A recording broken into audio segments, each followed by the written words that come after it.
कीमती समय निकालकर इस कार्यक्रम को सफल बनाने में हमारे योगदान में हमारा साथ दिया।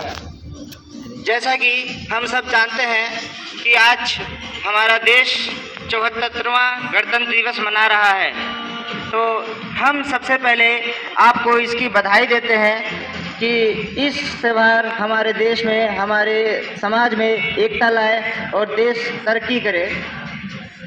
सबसे पहले ये जानने की कोशिश करते हैं कि गणतंत्र दिवस को इससे पहले तक जो भी मनाया जाता था, अधिकतर लोग इसको अवकाश के रूप में मनाते हैं कि चलो भाई 26 जनवरी है, 15 अगस्त है, आराम से छुट्टी का दिन है। लेकिन नहीं, ये गणतंत्र दिवस, स्वतंत्रता दिवस जो भी है, ये हमको याद दिलाते हैं कि हम आज जिस मुकाम पे हैं, हमारा देश आज़ाद हुआ है, वह शहीदों के लिए याद करने का दिन है। तो इसलिए आज का दिन हमारे गौरव का दिन है, हमारे सम्मान और अभिमान का दिन है। आज जब हम आज़ादी मिली थी 15 अगस्त 1947 को, तो वो लाखों कुर्बानियों के बाद हमें प्राप्त हुई थी। लेकिन 26 जनवरी का दिन उसको आकार देने वाला दिन था। यानी हम आज़ाद तो हो गए थे 15 अगस्त 1947 को, लेकिन हमें ये पता नहीं था कि देश कैसे चलाया जाएगा, देश को चलाने वाले कौन लोग होंगे, क्या व्यवस्थाएं होंगी। तो उसको जो लागू किया गया संविधान को, वो 26 जनवरी 1950 को लागू हुआ। इसी वजह से ये जो 26 जनवरी गणतंत्र दिवस, रिपब्लिक डे मनाया जाता है।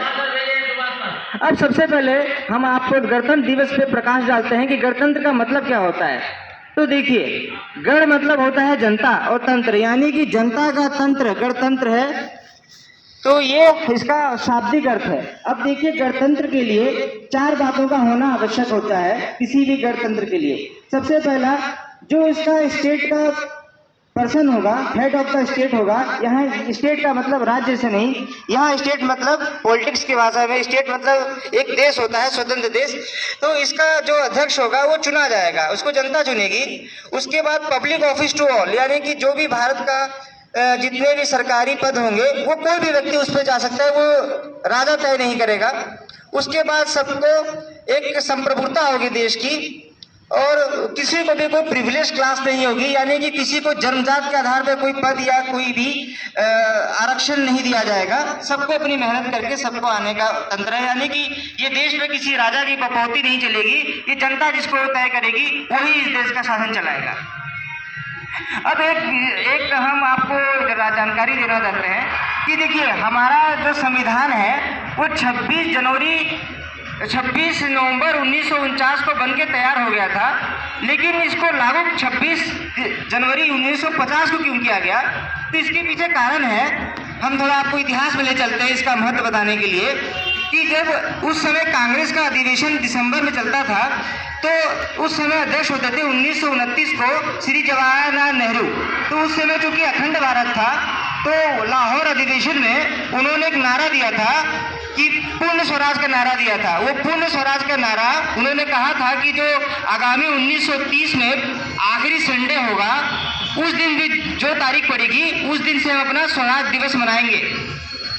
तो तब से लेके 1930 से लेके 1947, 1948, 1949 तक 26 जनवरी का दिवस मनाया जाता था पूर्ण स्वराज के रूप में। क्योंकि जब संविधान सभा ने संविधान बना दिया, तो उनके सामने ये दुविधा हुई कि इधर से तो हम पहले ही मना रहे हैं और फिर 26 नवंबर 1949 को फिर संविधान लागू कर देंगे, तो डबल त्यौहार मनाने पड़ेंगे। तो उन्होंने कहा कि ठीक है, हम पुरानी जो परंपरा थी 1950 वाली, जो नेहरू जी ने एक नारा दिया था, उसी को लेके चलेंगे। इसीलिए संविधान ने 26 जनवरी 1949 को लागू बनते हुए भी उसको लागू 1950 में किया गया। अब इसके महत्व में आते हैं। हमारे जो पूर्व राष्ट्रपति थे अब्दुल कलाम साहब, उन्होंने एक बात कही थी कि कोई भी देश अगर भ्रष्टाचार से मुक्त होता है तो ही वो स्वतंत्र मस्तिष्क से काम कर सकता है। तो हमारी चूंकि पार्टी है, पार्टी का ये कार्यक्रम है, तो हमारी पार्टी का पहला मुख्य उद्देश्य रहेगा कि हम समाज से, देश से भ्रष्टाचार को जड़ से खत्म करें और अपने आने वाली पीढ़ियों को एक अच्छा राष्ट्र दे सकें। आज चारों तरफ आप सभी लोग जानते हैं कितना भ्रष्टाचार फैल गया है, और भ्रष्टाचार सारी समस्याओं का जड़ है। श्री कलाम साहब ने ये भी कहा था कि किसी भी समाज में 3 सदस्य होते हैं जो बदलाव ला सकते हैं, वो हैं माता, पिता और गुरु। अगर माता पिता और गुरु अगर बच्चों को शुरू से ही संस्कार दें और वो उसी लेवल से अगर बच्चों में भ्रष्टाचार के प्रति जागरूकता लाएं, तो हमारा देश एक उन्नत राष्ट्र बन जाएगा, इसमें कोई संदेह नहीं है। इसके साथ ही मैं अपनी कुछ पंक्तियों के साथ अपनी भाषण को समाप्त करता हूँ। जैसे, ना सरकार मेरी है, ना सरकार मेरी है, ना अभिमान मेरा है, ना कोई पद मेरा है, मुझे बस एक बात का गर्व है, मैं हिंदुस्तान का हूँ और हिंदुस्तान मेरा है। अब 3 बार जय हिंद का नारा लगाया जाएगा। जय हिंद।